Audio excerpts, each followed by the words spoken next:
भाषण काय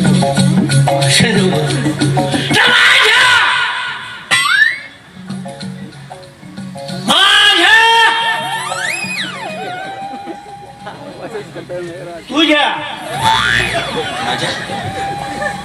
याच्या त्याच्या जे बोलतेस त्याच्या हे नाही बोलत त्याचे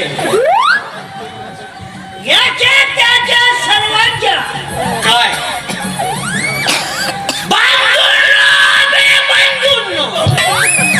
अबे नका म्हणू बघून तुम्हाला मत देतील का असे लोक मग